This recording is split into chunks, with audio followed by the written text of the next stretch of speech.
forces of the exterior to disengage the lock.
That was an unmanned weapon. A prototype. I made it myself. Who are you? I work here. Well, used to, anyway. Name's Huey.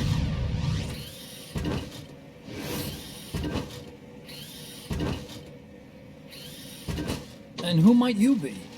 You don't look like one of those mercenaries. Me. I'm an entomologist. A fighting entomologist? Yeah, I specialize in butterflies. I'm here to catch Ulysses. Ulysses? Huh. I didn't think they lived in Costa Rica. Morphos, maybe? That's it. Need to get some before the Washington Treaty goes into effect. Says here Morphos aren't covered under the treaty. Must have slipped my mind. You sure you're feeling all right? Anyway, long story short, the butterfly got away. So how about it, Doc? Did you make that big butterfly too? Yes. And no. What was that thing? What are they doing here? Huh. Something tells me you're no ordinary entomologist.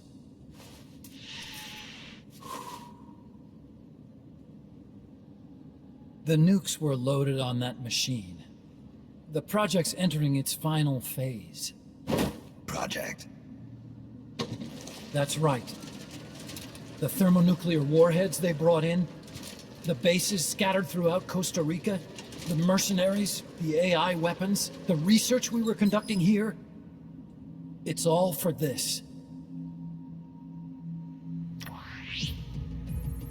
We used this facility to develop unmanned weapons. Unmanned? Robots. The one you just fought was a Pupa. There's also a flying type called Chrysalis, and a treaded type, the Cocoon. Motor control, target detection, tracking, attack, capture, and transport functions are all controlled by an electronic brain. There's no need for a human pilot. They can only follow simple commands, though. Why build them here? For the CIA. They invited me here a year ago. That's who that guy was. CIA's station chief for Central America. Goes by the name of Hot Coldman. Apparently he was some sort of hero back at the height of the Cold War. He's the one running the show. We called it the Peace Walker Project. Peace Walker? They're going to deploy a new type of nuclear weapon along the Caribbean coast of Latin America. A mobile, unmanned nuclear platform. Unmanned nuclear platform? A fail-deadly system that can automatically move into position and launch a retaliatory nuclear strike. It can move on its own, and stealth shields it from radar and satellite detection, drastically reducing the risk of it being destroyed in a preemptive strike. And this is the new deterrent? Supposed to be. The problem is the locomotion system. There's no dry season in the Caribbean. It rains all year round. The terrain is full of tropical rainforest. A lot of the time you can't even build a proper road. So I went back to where it all started. What's that? Legs. Walking power. A mobile launcher carrying a thermonuclear warhead even more powerful than the Soviet RDS-220s. That's Peace Walker. Chico's Basilisco. We did the assembly and field testing here. A walking nuke. I sort of borrowed the original idea from behind the Iron Curtain. The missing link between infantry and artillery. Metal Gear. Metal Gear. But they'd actually need to deploy dozens of them. Coldman needs funding for that. And to get it, he's planning a test, which will also serve as a demonstration for the folks back at Langley. Wait, he's launching a nuke to prove that his perfect deterrent works? In his words, to prove that if someone attacks us, we will strike back. Put simply, nuclear deterrence is the idea of using nukes to keep nukes in check. If one side launches nuclear weapons, the other is sure to launch theirs in retaliation, which makes launching an act of suicide. In the end, neither side can use its nukes. It's thanks to this doctrine that the world's two superpowers have avoided all-out confrontation. Nuclear deterrence has brought us peace. At the very least, it's prevented another world war from breaking out. But the theory of nuclear deterrence exists only on paper. In reality, there's no guarantee that either side would follow through with retaliation. There's the chance that a preemptive strike could destroy all the missile bases, render them unable to retaliate.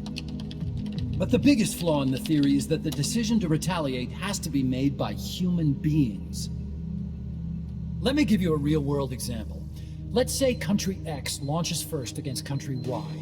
If the people in charge of Country Y are like you and me, they're not going to be able to retaliate, knowing that they're effectively ending all human life.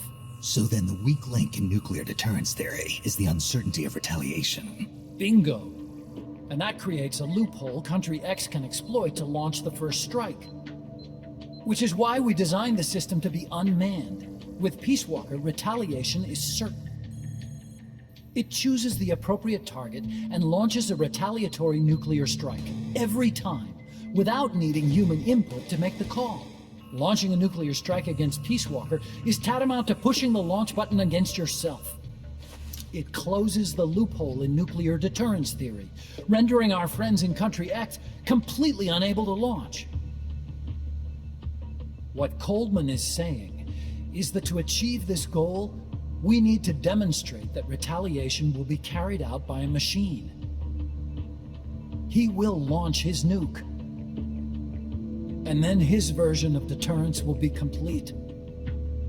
And you believe him? I believe in peace through nuclear deterrence. Why? My father worked on the Manhattan Project. He put his whole life into that research. And all it created was this illusion of peace called deterrence. And then I was born, unable to walk. I had no choice but to face up to the nukes. But if they do end up launching, it'll all have been for nothing. They've got to be stopped. Where'd they take the warheads? To a base near the border. The final test is 5 days from now. Where's the base? You're gonna stop them? It's kind of a hike. And besides, there's a surefire way to halt the project. You see, Peace Walker isn't quite finished yet. What do you mean? It's missing one last critical structural component. The AI. Its brain. The reptile pod, The electronic brain I was working on can only follow commands like, go there, attack that. I guess you could compare it to the human cerebellum. But for nuclear deterrence to work, it must function in place of a human decision maker. It needs something to analyze the huge volumes of data coming in and select an appropriate target for retaliation. Hence, it needs the high-level decision-making ability of a cerebrum. A mechanical cerebrum. The hardware configuration is modeled on the human brain, similar to the pod I worked on, but its role is completely different. Where's it being made? A research lab to the north. An AI expert named Dr. Strangelove is developing it. Very hush-hush. Dr. Strangelove. Strangelove was recruited from the States, too. In the field of AI, there's no one better, that's for sure. But man, what a basket case. She hates everybody. Go to the lab and destroy Peace Walker's cerebrum. I'm pretty sure they haven't finished the final calibrations yet. I'll lend you my ID card. It'll get you through security at the lab. Oh, and one more thing. What's this? A letter of recommendation? Yeah, it's from me to Dr. Strangelove. Don't read it, okay?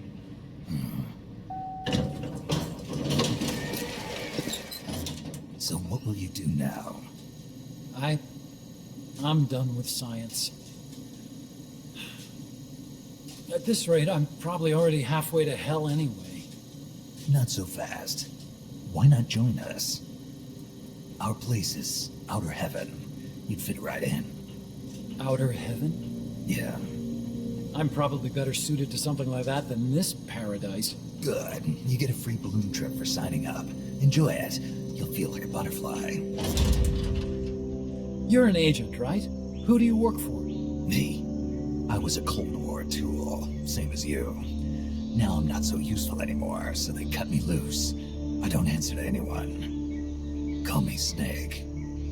Snake. That name seems familiar somehow. That's probably just deja vu. You see that there? Beyond the cloud forest? See those ruins? Yeah. That's where you'll find Dr. Strangelove's lab.